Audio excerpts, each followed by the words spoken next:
There's one rule in the city that all residents are familiar with. Day is for humans and night is for monsters. However, there is an exception to every rule.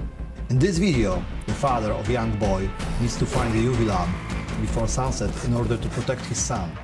He searches for it in abandoned apartments. In his desperation, he's also prepared to steal it. What will happen next? You'll have to see for yourself.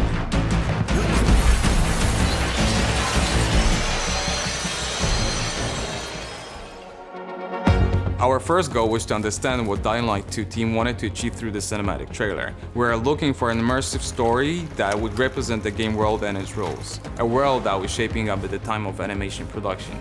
We couldn't play the game, but we had great references and creative guidance from Techland. It was a huge narrative challenge to fit a complete and multi-threaded story with a distinct twist into a very short screen time. We opted for a music video format, which allowed us to mix plots and timelines and jump instantly and rhythmically between locations.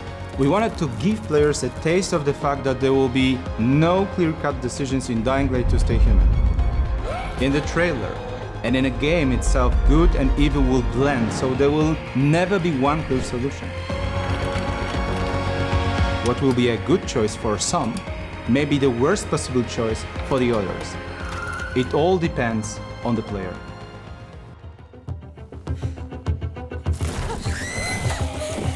Survival in the world of Dying Light isn't just about fighting monsters. It's also a fight between people for resources and survival every night. In Dying Light, people have taken matters into their own hands and started adapting everyday objects to the conditions they live in. For the purposes of the trailer, we created a portable UV lamp powered by electricity and batteries to be hung indoors and outdoors. It is this object that the characters in our film are fighting for.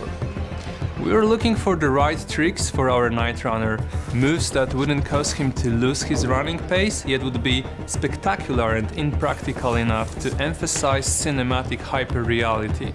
We hired stuntmen specializing in parkour to record these sequences. The actors' movements were then recorded in a motion capture studio.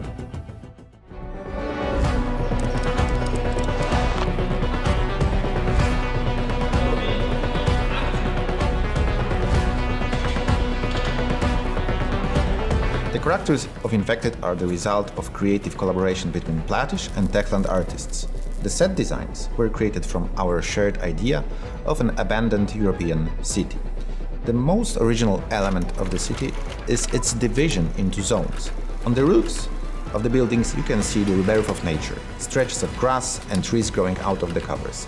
In the trailer, the city is full of detailed personal belongings and furniture abandoned at the last minute. The only warm and seemingly safe zone is the heroine's flat. The Dying Light 2 trailer features a mixture of different lighting. Light was designed to support the evolving events in the trailer and allude to the new game mechanics, and the title itself. This is, after all, a tale of the Dying Light. In order to visualize the story, during the motion capture sessions, we use a virtual camera mounted on the classic Steadicam. The human models were based on a 3D scans of actors selected in a casting call, and parkour skills played an important role in the selection of stuntmen. All models of the Infected were created on the basis of presented assets from the game.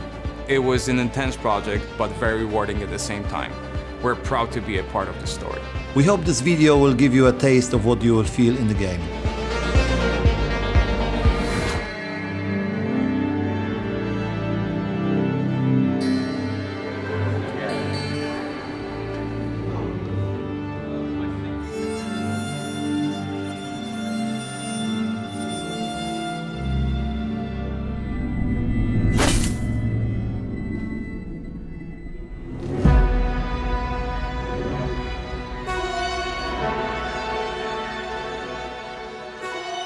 Music for Dying Light 2 is very special because it plays on many layers. We wanted the music to reflect more of the, let's say, broken world that Dying Light 2 happens in. So we wanted this word broken to be among everything with the music. And at first it was about, okay, to find the right colors.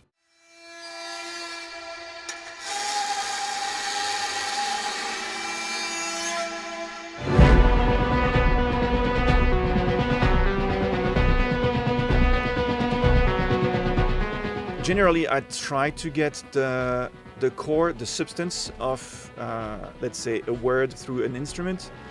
And this time I had to go back to my friend Nicolas Bras, who's making instruments out of junks, literally junks. And he created this instrument that could be in the world of Dying Light 2, completely like accurate with all the little details and sort of, the roughness of the instrument. Then it sounds very broken as well, which is great because basically, we didn't want the sound to be beautiful but broken.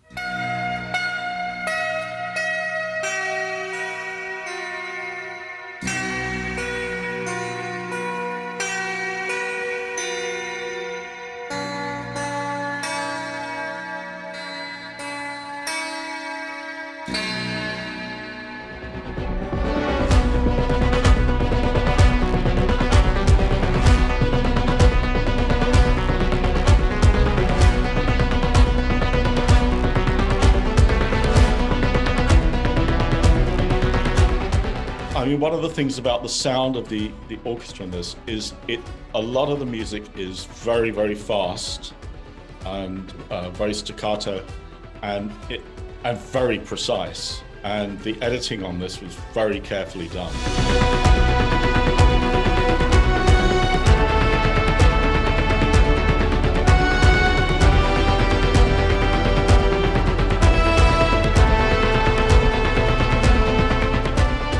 To try not to get it sounding too huge. We wanted to keep it very gritty and close.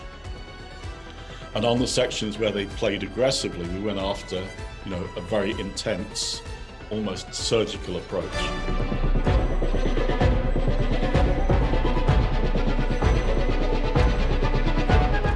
It was the first time ever I had to, number one, record separately. The brass were not with the strings, that were not with the woodwinds. Sections were separated. We need to try and assimilate as best we can our dynamics and our phrasing as if we were all together in the same space at the same time, making sure that phrasing, dynamics from the first day are transferred to the second and then to the third. So the upbeat to 34 is as printed piano, then crescendo, downbeat to 35, forte. If we were in a non-COVID scenario, obviously Olivier would be here. But actually the technology that the Abbey Road guys have set up is super slick. So I have a picture of him, I have a monitor in front of the conductor stand. So I get to see him, I hear him super clearly, crystal clear. And there's no lag, he's hearing a really nice live mix. And mainly because of COVID, but then it was like an opportunity for me to sort of explore what I could do with that. And I'm someone that I really love going crazy into post-processing what an orchestra is doing to eventually do something that is not something you can perform.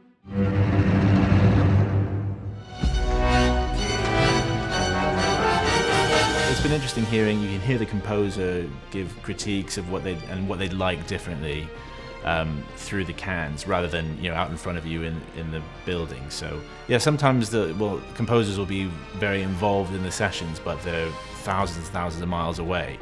So I mean, that in itself is pretty amazing. You can do that these days. It's been challenging, interesting in many ways. It's got some really difficult bits. So something that the London Contemporary Orchestra do a lot, and all the players love, is exploring kind of how far you can push the sounds on your instrument, rather than just always conventional kind of playing that you've been taught when you were younger.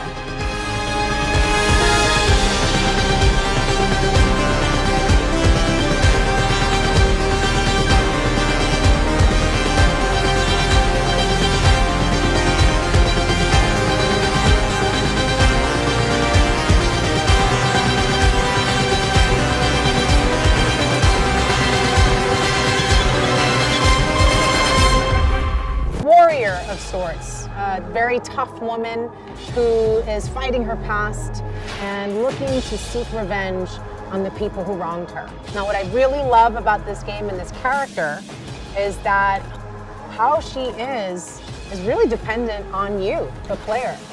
Is she going to be this rage-filled killer who is obsessed with her goals? Or will she be a night runner who risks her life to save others? Hello everyone, welcome to another episode of Dying to Know More. Today we are going to talk with someone very special. Aiden, are you ready to say hello to Dying Light 2 fans? Oh yeah. Hey guys, my name is Jonas Scott and I voice Aiden Caldwell in Dying Light 2. Hello, Jonah. Hi. I'm very curious, how is it to play such a role in a video game? Is it a challenge for you or just a normal job? Well, I think this is a little bit more than a normal job for me. I've been Aiden for about 5 years almost at this point. I played him originally as a scratch track, a temporary vocal track for the real actor to go in and then listen to timing to get cutscenes and things like that for localization purposes. But over the years, they just kept asking me to come back and voicing more tiny other things. And I had to sit for a little while not knowing whether or not I would be Aiden. And then eventually they were just like, yeah, we thought you knew. We thought you were going to come back and do the real thing. So here I am, honored and humbled to voice Aiden in Dying Light 2. It's a dream come true. Yeah, we are also honored that you are the voice of Aiden Caldwell. And how about the script? Is it long? Yeah, oh yeah, in a word, yes, very, very long. When we do video games, we do them in an Excel spreadsheet. It's not like a traditional script, like a movie script. And because of that, the place where we recorded has a tracker at the top of the Excel spreadsheet. And the tracker had the max number of lines that I had, and that would keep getting bigger as the script kept improving and getting more and more reviews on it.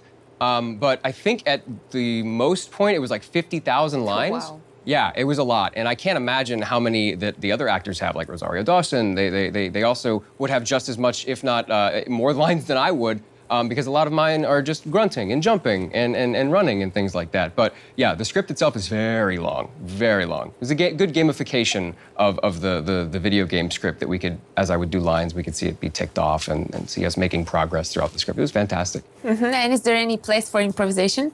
Oh, lots. I was able to put in a lot of pre and post life because a lot of the lines themselves are wild, which means that I didn't have any timing or anything like that. I could go as long or as short as I wanted with the line. I could breathe through it. I could take pauses. I could stumble. I could really make it feel lived in and real. And that is something that I've been looking forward to doing my entire career. And it was a really, really great opportunity for me. I had the most fun I've ever had performing, honestly.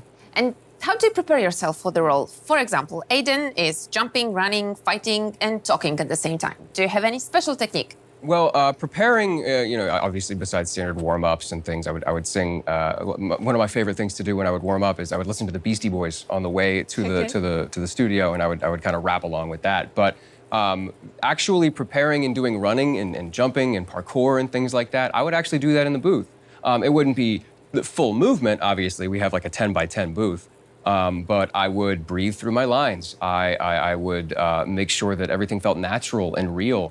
And if I was choking somebody in a cutscene, I was actually had my hands out there choking the imaginary person, or I'd move around. I would move as I was on, let's say, on camera, but nobody would be able to see what's going on. So it has the movement. You can hear it in the voice. It's nice and real, natural, and cinematic and grounded. Beyond preparing, you just got to breathe, make sure everything sounds natural, and make sure it's good, because I'm going to make a game that I want to play. Very interesting. And you are also known from anime roles. Yeah. What is the difference between video games and anime? Well, in anime, it's animated, so everything is just a little bit more over the top. It's a little bit bigger. But here, I was able to take a lot of really grounded cinematic reads. I was able to dial it back a lot and make it so that he felt like a movie character. He felt like a film character. And especially the way it's mic'd, everything is very close. So there are even lines where Aiden is talking to himself, and it's almost whispered, it's hushed, and you really feel like you're in Aiden's head for a lot of it. And it's incredible. I had so much fun making sure that everything sounded real and grounded and filmic. Mm-hmm. And do you have any dream role that you would like to play? Oh, there's plenty in fiction. I have dozens of characters that I would love to play, but Aiden is very special because it's an archetype that I wanted to play. The first-person action RPG protagonist. I'm inspired by a lot of other American voice actors that I really look up to, like Matthew Mercer and Roger Craig Smith. They're inspirations for me. And beyond wanting to impress them, I want to make sure the fans get what they want. Because I'm a fan of the game myself. It was the first game I played when I moved to LA. I got the audition and I was floored. I want to make sure that I'm a streamer too. So I want to make sure this is a game I want to play, especially on stream or even privately in my own home. I want to make sure that this is something I want to keep going back to. I want to make sure that this is a game that I want to play. I want to make sure that Aiden is a character that is likable, that is lovable. So yeah, definitely. And speaking about Aiden, aren't you tired of him? Do you still like him? Oh, not at all. Aiden is a fun character in that when we were making the character initially, because I've been this character for almost 5 years, he's gone through a lot of variations. And the first thing we were trying was this whole Spider-Man kind of like fun, quippy character. But the story itself is very serious. It's very grounded. It's very real and gritty. So we came back and we reassessed. We're like, how do we make this character moving forward? He can't be too fun, but we still want to make sure that he has a lighter side because the story is so dark. So instead, we went with a more Nightwing archetype, where this guy is very gritty, he's very down to earth, and he's very real and pragmatic. But he has a fun side too, and you're able to hear that in a lot of dialogues. You're able to hear that in a lot of like a lot of his parkour has a lot of quips in it and things like that. So he has a lot of fun parkouring. He definitely enjoys what he does, and that's how we were able to kind of lighten him up a bit and make him very likable and very fun to perform. So no, I'm not tired of him at all. Cool. And my last question, how is it to hear yourself in a video game? In a word, surreal. I've never really heard it. I've heard my voice in video games before, but it's never been to this extent where I just keep talking, right? Usually I'm waiting for another character to interrupt me, but it's like Aiden speaks a lot and he does a lot of efforts and there's a lot of parkour and every grunt, every breath, every sound that you make is me. And sitting down to play the game, I would be frozen a lot in disbelief because it's just like, I almost cry because this is the dream come true for me. And sitting down to see it all come to fruition, thousands of people's thousands of hours working together on this one game to come out, and it's actually happening. It's so surreal to hear my voice in that capacity. And I'm honored and humbled. And I want to thank everybody for letting me be involved. Thank you, Jonah. And as I said, we couldn't imagine better voice for Aiden Caldwell. Thank you. Thank you for joining me today. And thank you all for watching us. See you soon. Hello, everyone. Welcome to this holiday scenery of the next episode of Dying to Know More. Recently, you flooded us with thousands of comments about one thing, health bars. So today, together with my guests, we will talk more about user interface and experience of Dying Light 2 Stay Human. Hello, Agata. Hello. Are you ready to reveal some secrets? Sure, but to be honest, there are not that many secrets there. User experience is all about finding the balance between maximizing the fun that game is giving to the players, but also making it more immersive, especially when it comes to first-person gameplay. Okay, so can you tell us more about it? What is your main goal in creating user interface in Dying Light 2 Stay Human? When we are creating UI, the most important thing for us is to make this game as easy as possible to understand for the players. And this is why we gathered thousands of hours of recording for the playtest and gigabytes of data to help us find this perfect mix. And how do you do that? It is challenging, of course. But after analyzing all of those data, we find different profiles of our gamers. For example, there are those players who are more experienced in action games. For them, they prefer more immersive experience, so they would like to turn off every possible HUD elements. But on the other hand, there are also those players that love information. And for them, every possible option that can be turned on is more informative. Those players come mostly from, let's say, MMO or RPG-driven backgrounds. They love to have every possible widget turned on the HUD to see what's the progress of their quest or what's the enemy health bar is. Okay, and what about player skill level? We also have less skilled player. And during the playtest, then they enjoyed and even asked us for any additional help that UI can provide them. The most important thing that we need to think about everyone. And how do you find the balance between all these needs? I don't think that there is a one profile that fits all the players. No, there isn't. That's why it is really important for us to give some option to the player, the possibility to customize their HUD, but in doing that, also their experience. So can you give us an example of this customization?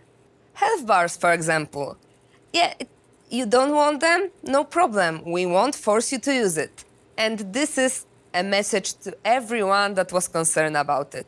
You will be possible to just switch it off. Oh, that's cool. I read a lot of comments about that. Yes, and we also read almost all of them. So if I am a player who focuses on immersive gameplay, will I be able to switch off all of the unnecessary elements that I don't like? Yes, we are trying to make the UI and HUD the most adjustable to your needs. And this is also really important in case of accessibility.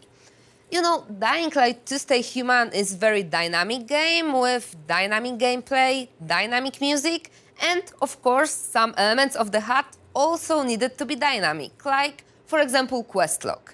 And for some players it's really cool to have all of those dynamic and immersive elements turned on. The other would prefer to just have the statics element of the HUD. And you said dynamic quest log. What is that? For example, this quest log is shown only when you are inside the area that this specific quest is going on, or you are doing some specific action connected to this particular quest. But of course, if you feel the need to see some more information about it, you can simply hold the button and the quest log will appear on the screen. Okay, so all of the actions that are happening around me in my gameplay also will be reflected on the screen. Yes, and this is exactly why we need to test everything many times with many different people. Even the latest preview events give us some data about it, and after analyzing this, we find out that sometimes less is more. What do you mean?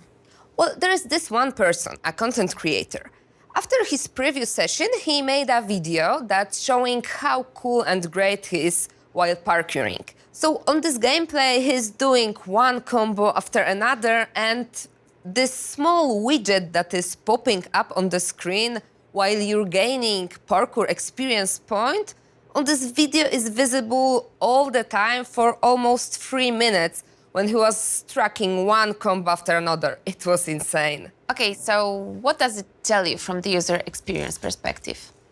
It's telling me that this element, however really rewarding for some players, it's just another boring HUD notification for another.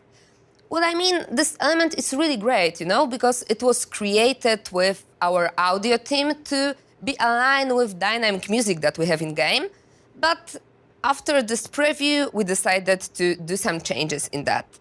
What I want to say is that UI needs to be useful and clear for everybody. Everyone needs to feel at home, like everything is in the right place on their screen. Okay, got it. So give me 3 elements of the perfect UI. Only 3? Okay, no problem. So let's see. The first one I've already told you. It's the customization and possibility to adjust the experience to what you need. The second one, I would say the UI should be familiar. It's not about reinventing the wheel. It's about to showing to the players those things that are important for them and that are understandable for them. And the last one? Well, the last one, never assume that the players are as familiar as the game as we are. You know, while working on the game and developing it, we spent thousands of hours playing our game, so some of the features are really easy and obvious for us. It's not like that for all of the players. Okay, so I can see that even if the work on the game is finished, your job never ends. Yes, because every comment is really important for us. And we are really listening to our community, as we did with the health bars. Every comment is important, even and especially after the release. Because Let's see, right now the game was tested by hundreds, maybe thousands of players, but after the release we will hear from millions of them. And there might be some conflicting opinion. Oh, I see. So how far can you go with compromising it? Far, but not too far. You know, when we are receiving some conflicting opinion, the thing that we need to look for is not to sacrifice our game design vision. But don't worry, we have our ways to do that. Okay, so I'm not. But you've mentioned before accessibility. Are there any options in Dying Light to stay human? Absolutely. Dying Light 2 is complex, open-world, first-person RPG games. That means some limitation, but we really want to make it accessible for people with disabilities. Okay, I see. We do that by listening to people and analyzing their behaviors. This is what's really important to me and in user experience itself, that it should really suit the people. Can you give us any examples of accessibility in Dying Light 2? Sure. For example, we have some option to customize the visuals of the dialogue, so the size of the text, background color, or the color of the speaker names for those with visual and hearing disabilities. There's also possibility to switch between tapping to holding the button for quick time events for those with motion disability. And we also add a couple of profiles for color blindness people, but we are still exploring this area. Okay, but what about, for example, left-handed people? Oh yes, we are going to have a special control profile for left-handed people too. And once the Dying Light fans starts playing and sharing their experience, we are planning to add even more. We can't wait to hear their feedback. Okay, thank you, Agata. You shared a lot of information with us. Thanks, Paulina, for having me here. And as always, thank you very much for watching us today. And remember that Dying Light to Stay Human will be released really soon. So don't forget to pre-order it at preorder.dyinglightgame.com. See you soon. Happy holidays. And remember to stay human.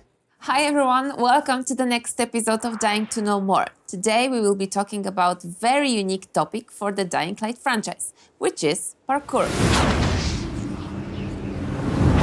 I hope that my next guest will tell us some juicy details about parkour in Dying Light to Stay Human.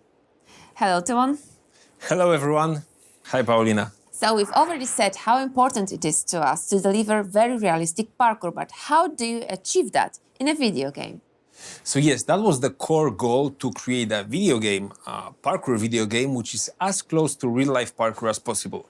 So we have an adaptation of skills and moves that people who practice this real-life sport do.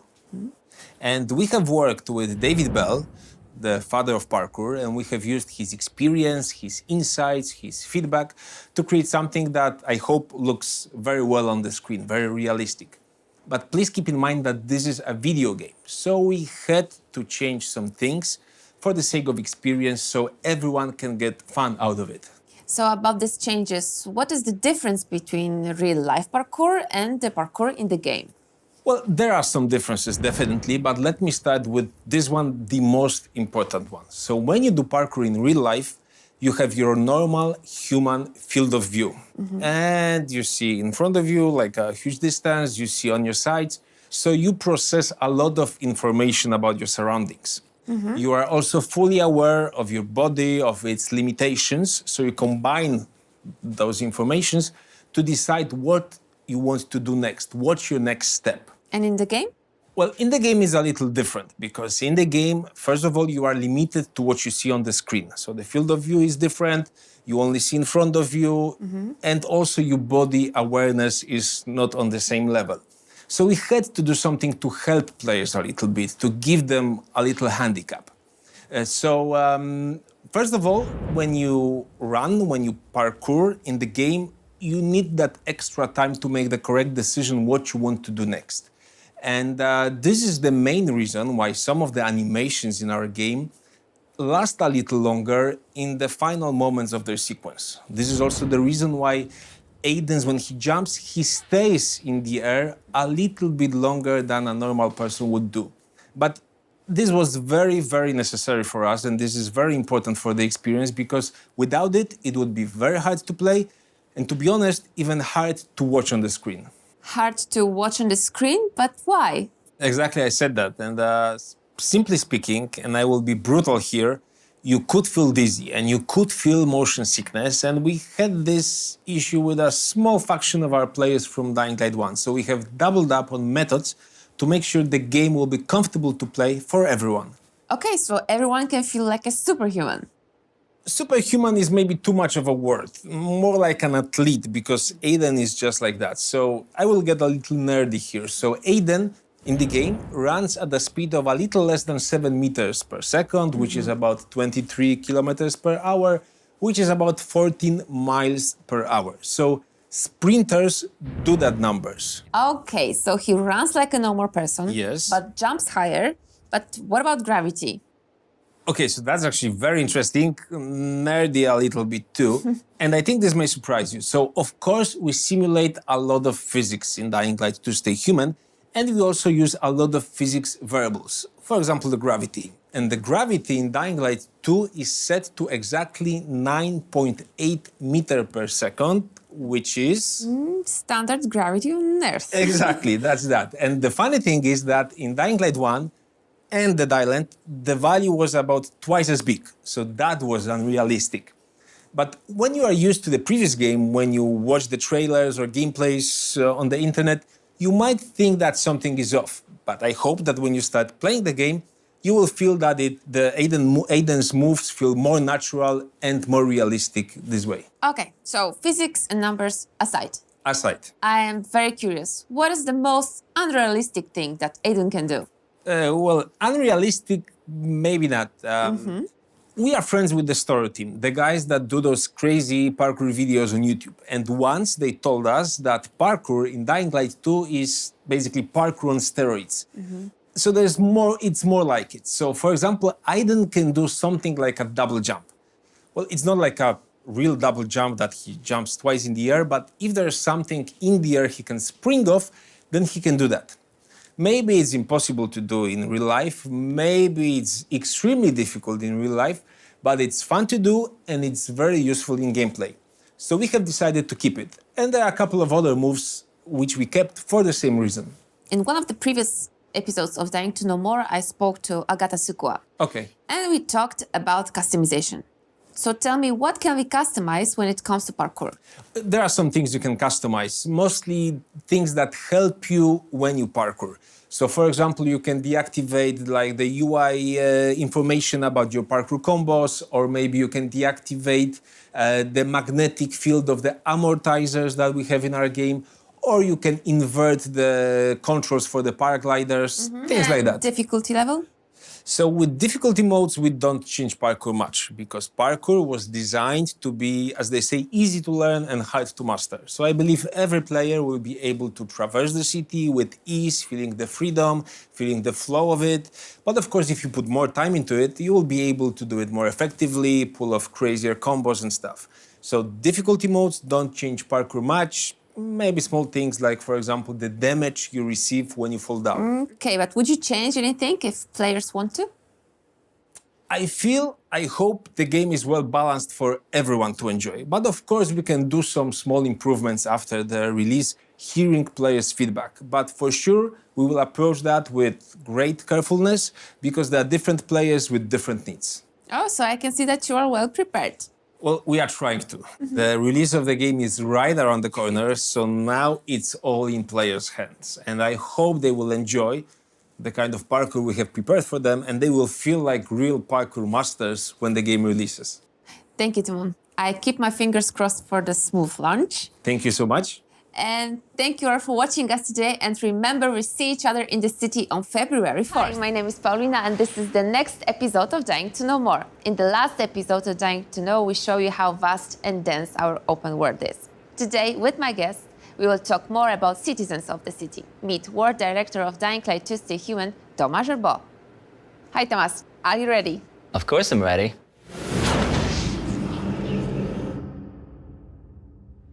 Okay, so let's talk about the city and its inhabitants. And first of all, I'm really curious, what changes did Aiden bring to the city? Well, you see, Aiden is an outsider. He's a pilgrim, and he basically spends his life on the roads trying to evade the infected. There is nothing normal about what he does. But somehow, the circumstances bring him to here, the city, where people have started to build some kind of new normality, which is constrained by our world, of course, fighting infected, you know, the renegades, stalemate.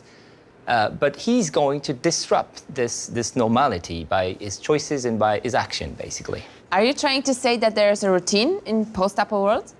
Well, sort of, actually. In our world, the fall of civilization happened some 15 years ago, so people have gotten the time to get sort of used to it. You know, that's what people do. They got used to everything. So now they are no longer surviving. They're trying to live. They're just human in an extreme situation. A good example of that, for example, is Rahim, a guy in Old Villador that created the analog version of a dating app. But there are also other examples, such as like in the Missy, for example. Missy? Who's Missy? It's not a person. It's a place. It's a ship that was grounded during the fall of civilization in the wharf in Central Loop. And the peacekeepers have turned it into one of their main military bases. So if you look at it from outside, it really looks a lot like a military base. But inside, it's actually teeming with life. So what you will see is you will, of course, see soldiers training, changing their clothes, cleaning their weapons, getting their orders at dispatch. So what kind of future do they believe in? A safe one, I guess. Maybe a bit too safe, actually. You see, peacekeepers believe in law and order as, you know, the founding of civilization. Yeah, but these rules seem to be very strict. They kind of are, indeed, but you could argue that it's what gives them an edge when they're fighting the renegades or the infected who actually thrive in chaos. You know, after all, the peacekeepers, they're just a product of their environment. They're products of our world. And regardless of what you may think about their philosophy, you will feel their presence everywhere in the city. Some could even call it propaganda, actually. So I understand that there's a lot of environmental storytelling around inhabitants of the city. Am I right? Yeah, what we tried to do is we tried to let the players understand the rules of our world through their experience, through this exploration, actually. So, for example, if you look at this guy inside one of the cells of the prison in the peacekeeper's ship, you can wonder what he did. You know that he didn't steal because otherwise his hand would be chopped off, as you can see, because it's part of the rules. But maybe he challenged PK authority? No one knows. Yeah, and what will we see? Details, a lot of them. Besides just the factions and the main characters, we really tried to give life to all the inhabitants of our city. So from eavesdropping, looking at the graffiti, checking the billboards, you know, listening to some of the tapes that are found around the world, you will really learn a lot about what our world is about. It's really the layer that will give textures and that fleshes out our world. Well, actually, that sounds really cool. I can't wait to see what you guys created for our players. We're pretty excited too. Thank you, Thomas, for joining me today. I hope to see you soon again. Always a pleasure.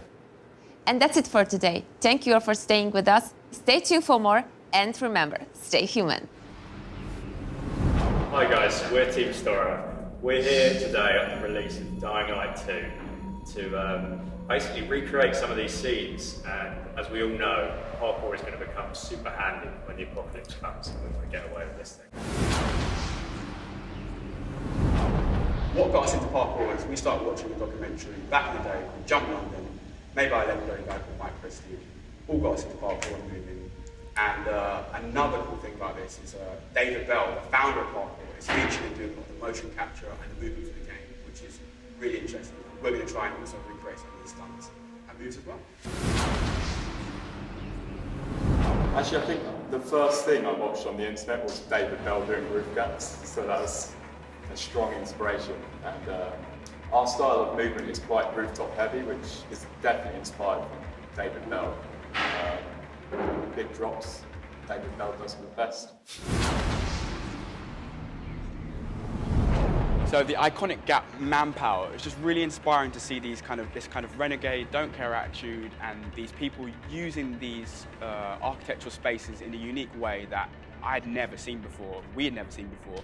So it just inspired us to move. And knowing that founder, David Bell, has a big part in this game is just crazy to know.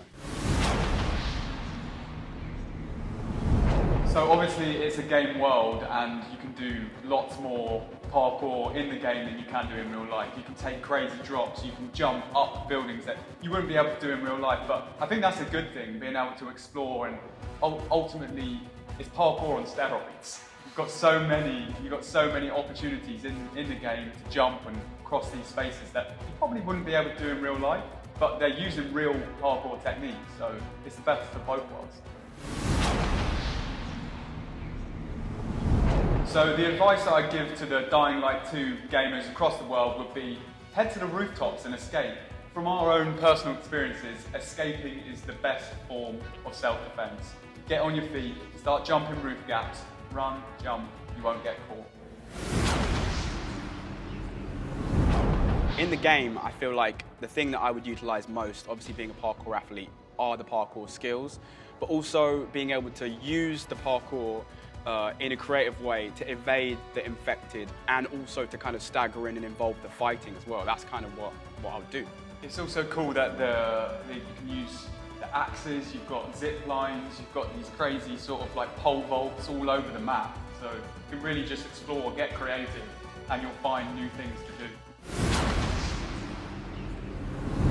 I think if the infected actually came to London, the story would do pretty well on the rooftops, to be honest. We've spent the last 15 years designing escape routes and getting away from stuff.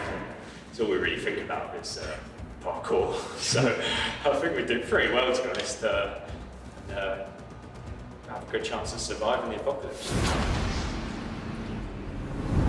So that's it from us. We're about to start shooting here on location today, and we'll actually find out what happens if the monsters in the game turned up in real life. Who's going to be the first one to die? Who's going to be the first to go? Who's going to be the first to go? Seriously intense stuff coming, so keep your eyes peeled. Hi everyone! Today I will take you on an artistic adventure around the city.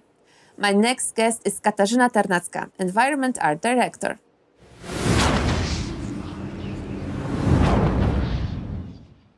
She is responsible for creating the world full of life and super artistic details that will encourage you to explore the Villedor. Hi, Kasia. Hi, it's nice to see you.